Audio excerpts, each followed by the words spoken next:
Oh, c'est une route qui va monter assez haut en altitude, autour de 100 km autour de notre planète, avant de redescendre à Cognac tout à l'heure et en Charente.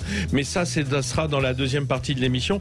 Pour l'instant, on va se poser la question d'été. Vous pourrez nous rappeler, Marine, que la question d'été, rappelez-la nous, s'il vous plaît. Ah bien, on vous la pose sur Twitter ce matin. Êtes-vous prêt pour le tourisme spatial si le tarif est abordable? Et pour l'instant, c'est 84% de non. 84% de non. Oui, mais il y a beaucoup de commentaires du coup déjà sur Twitter, sur le Sud Radio officiel de Sud Radio ce matin.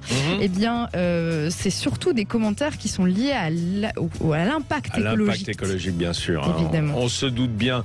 Mais enfin, ils sont pas très aventuriers quand même, nos auditeurs, ce matin. Moi, ça me titille. Allez, on va poser tout de suite la question à nos invités ce matin. Nous avons en ligne d'un côté Olivier Sanguy, qui est rédacteur en chef de l'actualité spatiale à la Cité de l'Espace de Toulouse. Bonjour Olivier Sanguy. Bonjour. Et nous aurons également Christophe Bonal, expert en lanceurs. Et le lanceur, ça c'est vraiment le sujet aujourd'hui, quand on voit les premiers voyages spatiaux, enfin en tout cas spatiaux, oui, pas vraiment d'ailleurs. Suborbital. Suborbital, ou suratmosphérique. Avec nous, expert lanceur au CNES, Centre national d'études spatiales, Christophe Bonal, bonjour. Bonjour, et je vous prie d'excuser par avance la piètre qualité sonore, mais j'ai Pourquoi vous êtes en orbite sur la Lune, là. Ah oui, c'est ça. Ah bah oui, ça excuse bien, ça commence. Alors Olivier Sanguy, je le disais, alors d'abord vous saluez tous nos amis de la Cité spatiale à Toulouse, parce que Marine et moi, on n'a que des bons souvenirs là-bas, Marine. Ah bah oui. C'était top. Ouais, d'ailleurs, j'invite les familles, on le redira en fin de débat, j'invite les familles à aller visiter, si vous êtes du côté de Toulouse, cette Cité de l'Espace, voilà, juste à la sortie de Toulouse. Alors Olivier Sanguy, on a vu donc les deux premières tentatives, on sentait qu'il se tirait un peu la bourre.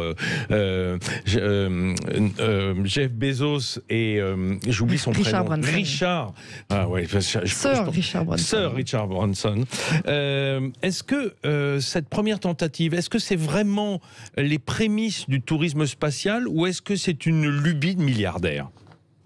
Alors, en fait, les prémices du tourisme spatial, ça a commencé il y a un peu plus de 20 ans, enfin il y a 20 ans, avec un milliardaire américain, Dennis Tito, qui a payé environ 20 millions de dollars les Russes pour aller passer une semaine dans la Station spatiale internationale. Oui. C'est-à-dire que le tourisme spatial a commencé par ce qui est le plus compliqué, le plus coûteux, c'est-à-dire être sur orbite, comme Thomas Pesquet, tourner autour de la Terre. Là, ce tourisme-là est un tourisme un peu moins cher, enfin tout est relatif, c'est plusieurs centaines de milliers d'euros pour l'instant. On se met pas sur orbite, c'est-à-dire on dépasse la frontière de l'espace, et puis on revient sur Terre quasiment de là où on est parti. C'est un saut de puce, si vous voulez, mais techniquement, on est dans l'espace. Alors attention, on est dans l'espace selon la frontière américaine à 80 km pour Virgin Galactic, la solution de Sir Branson, et on est dans l'espace pour la frontière internationale au-dessus de 100 km chez Blue Origin, la solution de Bezos. Voilà. D'accord.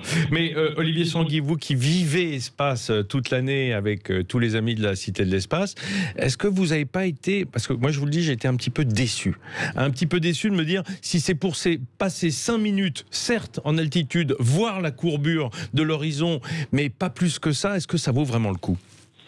Alors écoutez, il y a eu plusieurs études de marché qui disent qu'apparemment ça va intéresser. Alors c'est vrai que vous avez raison, c'est quelques minutes. Bon, maintenant ce sont des minutes sans doute extraordinaires. La courbure de la Terre, le noir, en impesanteur pendant quelques minutes. Bon, par exemple, il faut savoir qu'en France, il existe un moyen, c'est Novespace qui est une filiale du CNES, qui a un partenaire commercial pour faire des vols où on paye, c'est environ 6 000 € pour être en impesanteur par tranche de 30 secondes. D'accord.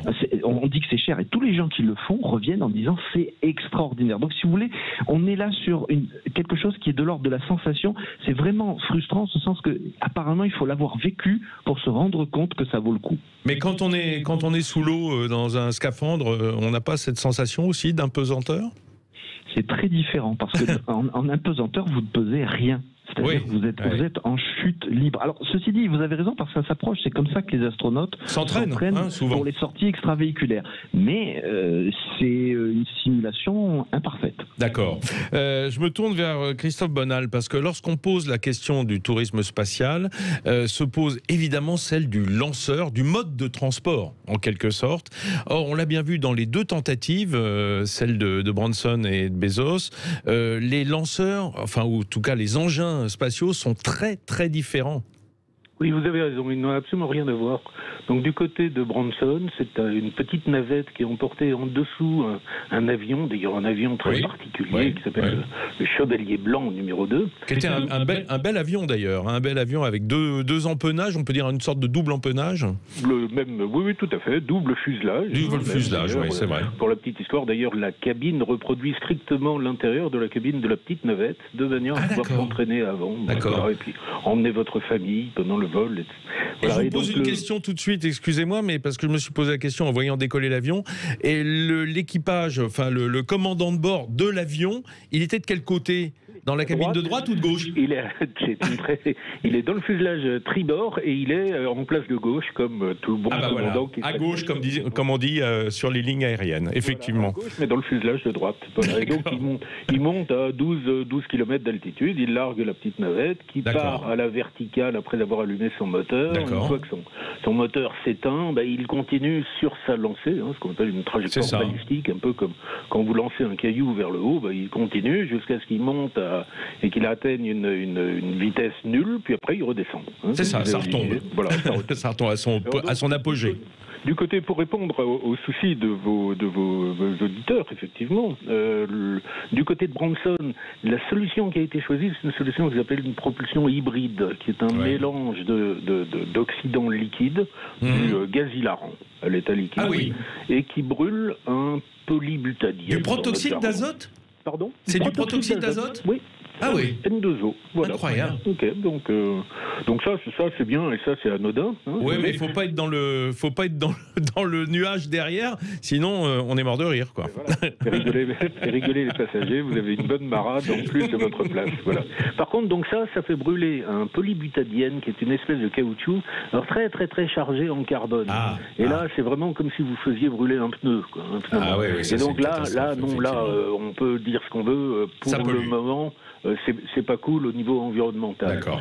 Donc, Olivier soulignait qu'il peut y avoir un marché phénoménal. Il est clair que ce ne sera pas avec ce véhicule-là. D'accord. Il faudra qu'il évolue. D'accord. Pour l'autre, pour Blue Origin. Voilà, à l'opposé. C'est une fusée. C'est une vraie fusée. C'est une vraie fusée qui part à la verticale, exactement comme la Mercury de 61, 62, 62. Olivier, corrige-moi, avec Alan Shepard d'abord. Et non, c'était 61. 61, juste après Gagarine. Et qui monte à 80, qui est monté à 105 km d'altitude. Oui, d'accord. 107, exactement. Et donc qui redescend sous capsule, sous 3 parachutes. C'est ça, comme une capsule Apollo. Et là, alors premièrement, ce qu'il faut noter, c'est que la propulsion, c'est hydrogène liquide plus oxygène liquide. Et donc là, si vous vous souvenez de vos cours de chimie de première, ça fabrique de l'eau. Et donc c'est tout simplement, ça fabrique un nuage d'eau. Et là, on a lu plein de commentaires disant que oui, du coup, ça ne fait pas beaucoup de CO2. Non, ça fait 0 CO2. C'est très clair que c'est. Alors pour être précis, il faut savoir après comment est produit l'hydrogène. Et ça, nous n'avons pas le détail. Mais par exemple, s'il est produit par électrolyse, donc là, qui est toujours le cours de chimie de première. On fait l'inverse, c'est-à-dire qu'on part de l'eau et on y retourne après. Et auquel cas, c'est parfaitement neutre au point de vue... et donc, c'est même, ça donne quelque chose de paradoxal. C'est donc, vous pouvez utiliser le New Shepard à des fins environnementales pour aller voir de là-haut à quoi ressemble la Terre, un peu fragile, l'atmosphère et tout en étant parfaitement clean au point de vue environnemental. D'accord. Pour autant, on l'a compris, Olivier Sanguy, c'est une affaire de gros sous, tout cela. Parce que lorsqu'on a entendu parler du prix du billet, et encore, ce sont des billets un peu sponsorisés, on va dire aujourd'hui, si on devait répercuter le vrai prix du voyage sur les passagers, ce serait faramineux. Alors, ceci dit, attention, ce sont des entreprises privées, donc il n'y a pas d'argent public injecté pour aider. Donc, ils veulent faire des bénéfices. Mais pour l'instant, c'est... Alors, Virgin Galactic avait annoncé 250 000 $. Il est probable, parce que le programme a 10 ans de retard, que le prix sera un petit peu plus cher. Côté Blue Origin, on n'a pas encore le tarif. Certains ont annoncé peut-être 500 000 $, voire plus. Donc, je pense que, étant donné que ce sont des gens qui veulent faire de l'argent, les vols seront rentabilisés. ça va sans doute être difficile. Et puis, il y a maintenant carrément une petite guerre marketing, c'est-à-dire que vous avez Branson qui joue le côté cool de son avion qui plane, donc le vol est un peu plus long parce qu'il y a une phase planée, une phase montée, et Bezos qui dit, chez moi, j'ai une fenêtre, un hublot de plus d'1 mètre de hauteur, donc en gros, c'est plus produit. Et la preuve que ces gens-là se battent maintenant sur les détails de la prestation, c'est que chez Virgin Galactic, le patron n'est plus quelqu'un du spatial. Ils ont carrément recruté un ancien des parcs Disney, Monsieur Cole Glazier, qui était le patron des parcs Disney, parce que c'est un professionnel de la prestation client touristique avec de forts investissements. Il faut savoir qu'une attraction chez Disney aujourd'hui, c'est presque $1 milliard. Donc ce monsieur sait comment on fait tourner une machine coûteuse et comment on fait plaisir à des clients très haut de gamme. Parce que dans les parcs Disney, on connaît monsieur, madame, tout le monde qui paye un ticket, qui rentre, qui s'amuse, mais ils ont aussi une clientèle très haut de gamme avec des hôtels à plus de $1 000-2 000 la nuit. Donc ils ont engagé un professionnel du tourisme. Donc c'est là où on voit cette guerre. Olivier, encore une question, et puis on va se quitter quelques minutes et on se retrouvera bien entendu. Est-ce que vous avez le sentiment que aujourd'hui il y a la clientèle face à des tels tarifs? Parce qu'on voit qu'il y a de plus en plus de milliardaires chaque année, notamment dans des pays comme la Chine. Donc il y a forcément des gens que ça intéresse. Écoutez, c'est ce que beaucoup d'études marketing disent. Maintenant, ce ne serait pas la première fois que des études marketing se trompent, sont un peu trop optimistes. Blue Origin annonce qu'ils ont déjà des centaines de personnes qui ont fait acte de vouloir acheter. Mais il y a aussi de la com là-dedans. Donc moi, je dirais, on va le voir. Après, maintenant, l'histoire environnementale peut être une variable à laquelle on n'a pas pensé dans ces études qui parfois ont 20-30 ans d'ancienneté. C'est-à-dire, il y a peut-être des gens qui vont dire « Ah non, moi je ne fais pas ça parce que je trouve que sur l'environnement, il y a trop d'impact. » Et voilà. Et c'est pour ça d'ailleurs que les deux sociétés disent chacune non, nous on fait attention, on a des programmes, on va faire gaffe, etc. Et peut-être même planter des arbres, allez savoir. Allez, on se retrouve dans une minute avec Olivier Sanguy et Christophe Bonal et on vous pose la question ce matin de savoir si vous êtes prêt au tourisme spatial. Attention, lorsque les prix vont baisser à des tarifs acceptables. À tout de suite. Les routes de l'été qui, avant de nous mener vers les Charentes, nous emmènent autour de la Terre. C'est un beau voyage, Marine. J'aurais bien aimé vous le payer. Ça va être un petit peu difficile. Vous n'êtes pas déçu? Non, ça va. J'ai une étoile à côté de moi, alors ça va. Oh, alors, vous avez un truc à me demander ou quoi? Non, même pas. Ce matin, nous sommes avec Olivier Sanguy de la Cité de l'Espace de Toulouse et Christophe Bonal du CNES, spécialiste des lanceurs. Alors, on l'a bien compris, tout ça est une question de prix. Moi, personnellement, je suis pas prêt à vendre ma maison pour aller faire un tour de quelques minutes autour de la planète. Et quand je dis autour, c'est même pas autour, c'est au-dessus, parce qu'on tourne pas vraiment. En tout cas, les auditeurs sont plutôt de votre avis, Vincent, à la question « Êtes-vous prêt pour le tourisme spatial si le tarif est abordable ?» Ils sont 85% à dire non ce matin. Et évidemment, on parle beaucoup d'écologie dans les commentaires. Et surtout, il y a ce que vous disiez à l'instant, c'est surtout un caprice de riche. Et beaucoup de gens nous disent est-ce que c'est pas tout simplement, on demande toujours aux mêmes de parler d'écologie et de s'attacher aux petits gestes de l'écologie, et les riches, on a l'impression qu'ils dilapident et que la pollution, ils s'en fichent un peu. Christophe Bonal, qui est avec nous du CNES, nous expliquait il y a quelques minutes que, en fait, la fusée, malgré ce que l'on croit, est beaucoup moins polluante que la navette de Branson. La fusée de Bezos est moins polluante que la navette de Branson, moins d'impact sur la planète et sur le climat. Alors, Christophe Bonal, on a compris également que dans le prix, il y a deux choses qui rentrent en majorité. C'est d'abord la technologie, c'est-à-dire au fond le lanceur et tout ce qui tourne autour, et aussi la main-d'œuvre. La main-d'œuvre, la maintenance, les études techniques, etc. Laquelle des deux solutions aujourd'hui, entre celle de Richard Branson, cette navette portée par un avion, et la fusée de Jeff Bezos, a le plus de chances de voir son coût d'exploitation baisser dans les années qui viennent? Là, à nouveau, c'est vraiment, il faut garder en tête, ce sont deux concepts qui n'ont rien à voir l'un avec l'autre. C'est-à-dire, celui de Branson, a priori, n'a pas beaucoup de potentiel de croissance, comme on dit dans notre jargon. C'est-à-dire, donc, comme on l'abordait déjà tout à l'heure, il faudra probablement changer le système de propulsion, peut-être passer à un véhicule un peu plus gros, mais on gardera toujours un système qui est quand même complexe, avec, dans notre jargon, on appelle ça des phases transitoires. Il faut larguer l'avion, il faut casser l'aile, il faut la remettre droite à la fin, avec des risques à chaque étape, bien sûr. C'est des éléments critiques, c'est des éléments qui font un peu peur. Là, il faut vraiment des pilotes d'essai. Oui, si vous voulez, des vrais pilotes d'essai, comme le X-15 à l'époque. Voilà. Alors que du côté Bezos, on peut le regretter, mais du côté Bezos, dans la capsule, les astronautes ne font absolument rien, les passagers ne font absolument rien. Ils profitent juste de la balade. Et ce qui est fondamental, c'est autant Branson, ce qui l'intéresse, comme disait Olivier, c'est vraiment le côté tourisme, le côté business. Oui, c'est un peu un parc d'attractions, c'est un peu un grand 8 très haut, quoi. Tout à fait. Autant Bezos, non. Il faut bien comprendre que Bezos a une vision. Bezos, il veut aller sur la Lune. Oui. Okay. Et sur la Lune, c'est facile, il n'y a pas d'atmosphère, donc on ne peut pas atterrir à l'horizontale. Donc il faut atterrir à la verticale. Et donc c'est pour ça que Bezos a développé le New Shepard. Et le New Shepard est une petite fusée absolument remarquable. En tant qu'ingénieur spatial, je peux vous dire que c'est vraiment, le moteur est complètement bluffant. Ce qu'il a réalisé là est tout à fait remarquable au point de vue répétition, réutilisation, donc une fois de plus, au point de vue écologique, au point de vue environnemental, c'est absolument parfait, quoi. Vous voulez dire que ça ressemble beaucoup plus à une concurrence pour Ariane 5 que le vol de Richard Branson, quoi. Que Ariane 5 ou que Musk, ou que, si vous voulez, c'est la porte vers la Lune. Oui, c'est ça. Donc, si vous voulez, là, au niveau des auditeurs, effectivement, Branson, si vous voulez, c'est bien du Disneyland, comme a dit Olivier. Bezos, c'est non, préparez-vous à aller sur la Lune. C'est totalement différent. Effectivement, et même c'est impactant pour l'esprit de ceux qui nous écoutent.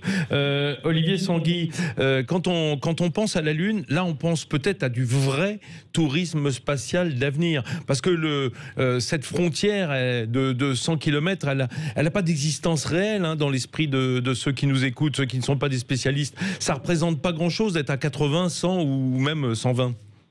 Alors, il est vrai que les sensations, qu'on soit à 80 ou 100, seront probablement très proches. Après, il y a le fait, psychologiquement, de se dire j'ai passé la frontière internationale. Et Christophe a dit quelque chose de très intéressant, c'est qu'il a rappelé que le New Shepard pouvait servir des vrais programmes spatiaux. Il est à noter, parce qu'à propos du cliché des milliardaires s'amusent ou s'envoient en l'air, etc., faut quand même pas oublier que chez Virgin Galactic d'ailleurs aussi, comme chez Bezos, l'infrastructure, c'est-à-dire l'engin mis au point, peut servir à faire des expériences scientifiques. C'est-à-dire que dans les deux cas. Oui, c'est-à-dire ces compagnies, et d'ailleurs lors des vols d'essai, ils ont déjà emporté des expériences scientifiques, ces deux compagnies, pour ouvrir leur marché, disent nous pouvons emporter des expériences scientifiques automatiques lors de vols, parce qu'ils vont ils vont vendre plusieurs minutes d'impesanteur.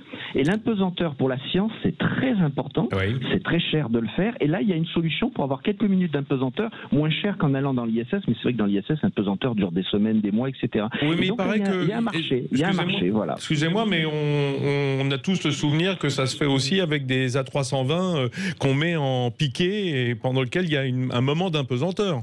Tout à fait, mais pendant des tranches de 30 secondes. Or, vous avez des manipulations scientifiques qui ont besoin d'un petit peu plus. Donc, si vous voulez, on donne aux scientifiques, on offre aux scientifiques une possibilité de plus. Et d'ailleurs, un des numéros 2 de la NASA, Thomas Verbuchen, c'est le patron de la science à la NASA, il avait salué ces engins-là, il les avait qualifiés de plateformes scientifiques. Alors, bien sûr, c'est l'avenir qui le dira, mais il faut savoir que ces outils-là, c'est pas uniquement pour s'amuser, ça peut, on verra, bien sûr, c'est l'avenir qui nous dira si c'est vrai ou pas, si c'est un alibi ou non.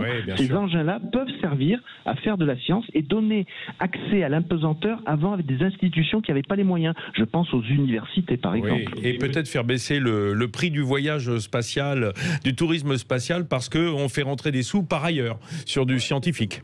Tout à fait, on va voir. Alors maintenant, là, Christophe Bonal le dira mieux que moi. Christophe le dira mieux que moi. En revanche, la courbe de descente du tarif pour monsieur et madame tout le monde, je suis pas sûr qu'elle soit aussi rapide que pour l'aérien, parce que c'est plus compliqué le spatial. Oui, parce qu'on a que ça comme référence, l'histoire évidemment de la conquête des airs en avion, avant de penser aux fusées. Christophe Bonal, vous répondez là-dessus? Vous pensez que ça va baisser rapidement, ou malheureusement il y a un seuil, un plancher de verre qu'on ne pourra pas dépasser? Merci Olivier pour la colle. Mais bon, ce qu'on dit, c'est bien typiquement le marché tel qu'il est identifié aujourd'hui correspondrait à 50 000 personnes par an dans 10 ans. et payant $50 000. Vu les tarifs, c'est pas mal, ça reste une belle manne, un beau chiffre d'affaires. L'idée, donc, c'est bien que ça va diminuer progressivement. Alors, Olivier a raison, pour le moment, au début, ça va rester élevé, parce qu'il faut amortir quelque chose. Combien de temps, vous diriez, vous? 4-5 ans ça dépend complètement. Si vous voulez, par exemple, Branson dit qu'il va faire 400 vols dans quelques années.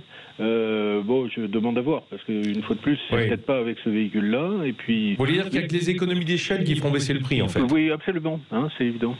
Et donc, pour ça, Bezos est mieux armé que Branson, parce que Branson a toute une partie qui est consommable. C'est-à-dire tout, sans rentrer dans les détails techniques, mais tout le bloc de combustible doit être remplacé entre 2 vols. Et ça, c'est quand même assez cher. En plus, il doit payer ses pilotes et autres. Oui, bien sûr. Alors que Bezos, c'est intrinsèquement moins cher. Donc il y a un peu en main-d'œuvre, on va dire. Voilà. Pour faire simple. Christophe Bonal, vous qui êtes notre spécialiste au CNES des lanceurs, moi j'ai une question quand même qui est sous-jacente, parce qu'on a parlé de l'impact écologique. On sait que ça influe évidemment sur la décision à prendre. Bon, l'économique, de toute façon, ça ne nous concerne même pas aujourd'hui, nous qui gagnons notre vie correctement, mais qui ne sommes pas des milliardaires. Alors il y a un troisième sujet, c'est la sécurité. Et entre ces deux technologies, on a l'impression, parce que l'un est une navette et qu'elle semble pouvoir planer, mais je dirais dans notre inconscient, ça ressemble à un avion, donc on a moins peur. Mais vous diriez plutôt que c'est la fusée, du point de vue de la sécurité, qui est moins dangereuse? Il y a 2 éléments là-dedans. C'est premièrement l'avion. L'avion est quand même assez bizarre, si vous voulez, en sens que premièrement, donc son mode de propulsion génère énormément de vibrations et puis il peut exploser. Malheureusement, il y a eu 3 morts au sol en 2007. Puis il a une configuration aérodynamique un petit peu bizarre. Son aile se casse pendant la rentrée atmosphérique. On a vu ça, il y a une géométrie variable, en quelque sorte. Comme un volant de badminton, si vous voulez, pour être stable pendant la rentrée. Et puis une fois qu'il est rentré, il doit remettre le tout à l'horizontale. Et ça, en spatial, un machin qui bouge comme ça, on n'aime pas. Il y a des vérins, il y a des charnières, il y a des gonds qui peuvent se coincer et tout. Et d'ailleurs, cette aile a coûté la vie à un pilote, déjà. Voilà. Après, le deuxième point, c'est que ce soit l'un ou l'autre, de toute façon, on est obligé d'avoir un moteur fusée. Parce qu'on ne peut pas partir impunément à Mach 4. Non, il faut de la pousser, quoi. 3500 km/h à la verticale, ça ne se fait pas avec un turboréacteur. Donc il faut un moteur fusée. Et un moteur fusée, malheureusement, c'est extrêmement complexe et dangereux. C'est la chambre de combustion est à 3000 degrés Celsius. Et juste à côté, par exemple, vous avez la ligne d'alimentation en hydrogène qui, elle, est à moins 250 degrés Celsius. Donc, problème d'isolation, là, soyons clairs. D'isolation, des problèmes de contraintes de thermique, des contraintes... Ce qui fait que... Et puis en plus, il fait très froid là-haut, j'imagine, à 100 km. Oui, mais pas très longtemps. Oui, c'est ça. C'est pas trop ça le problème. Par contre, ce qu'il faut bien comprendre, c'est aujourd'hui, dans le meilleur des cas, on estime qu'un moteur fusée tombe en panne dans, disons, 2 ou 3% des cas. Alors, si ça tombe en panne, juste simple, c'est pas grave, on revient, on atterrit. Si ça tombe en panne, par exemple, en explosant un peu, ça peut être plus critique. D'accord, Et donc là, c'est clair que si on projette un peu notre connaissance aujourd'hui de la fiabilité, c'est si on veut avoir les 50 000 passagers par an dont on parlait tout à l'heure, aujourd'hui, statistiquement, on aurait 50 morts par an. Et ça, c'est pas forcément acceptable. C'est de la statistique pure et dure, mais bon, il faut y passer, bien sûr. Olivier Sanguy, moi je vous pose la question avant de vous quitter et de revenir la tête dans les étoiles, comme vous le faites toute l'année. Si aujourd'hui c'était gratuit, vous partiriez ? Je serais très tenté, parce que moi, l'espace, c'est votre vie, c'est une passion, voilà. Mais à propos, pour rebondir à ce qu'a dit Christophe, il faut savoir que la FAA aux États-Unis, c'est l'agence qui donne l'autorisation aux avions de voler, etc., et qui s'occupe aussi de ça. Elle a un petit peu tapé du poing sur la table. Elle a dit à Virgin Galactic et Blue Origin, vous êtes priés de bien faire comprendre à vos clients que le niveau de risque qu'ils vont prendre n'a rien à voir avec celui de l'aérien classique, comme l'a dit Christophe. Bien sûr. Ces compagnies-là, sans doute, vont faire signer un joli papier en disant, moi, client de Virgin Galactic, je suis conscient que une sorte de décharge. Parce que la FAA a dit, attention, vous êtes en train de faire croire aux gens qui prennent l'avion. On a vu les sourires un peu crispés, tant de l'équipe de Richard Branson que dans celle de Jeff Bezos au moment du décollage, parce qu'évidemment, il y a un enjeu énorme. Christophe Bonal au CNES, vous, si on vous le proposait aujourd'hui de vous inviter, vous le feriez? Vous partiriez? Oui, évidemment. Sur lequel des deux alors? Plutôt dans la fusée? Bien sûr. Bezos. Moi, je veux la Lune. Hein. Voilà. Et je fermerai les yeux et j'aurai l'impression de partir vers la Lune. Ah voilà, c'est ça. Avec un peu de chance, s'il n'y a pas le stop à 100 km, peut-être on ira plus loin. Merci beaucoup, messieurs. Merci, Olivier Sanguy. Vous saluerez pour nous Jean-Baptiste Desbois, le directeur de la Cité de l'Espace, et toute l'équipe. On leur fait un grand coucou. Merci à vous, Christophe Bonal, et toutes les équipes du CNES qui travaillent toute l'année, tout le temps, sur des solutions d'avenir pour quitter notre planète. Même pour y revenir, bien entendu. En tout cas, nous, on quitte l'espace, on redescend sur Terre, on fait une belle petite feuille morte, vous voyez, au-dessus de la Charente, pour retrouver des territoires moins hostiles, quand même. Atterrissage en douceur, côté parachute. Ça n'a pas bougé sur Twitter, j'imagine. Non, vous n'aurez pas convaincu nos tweetos ce matin, Vincent. Non, mais de toute façon, ça se pose pas aujourd'hui. Personne n'a les ronds pour. Voilà.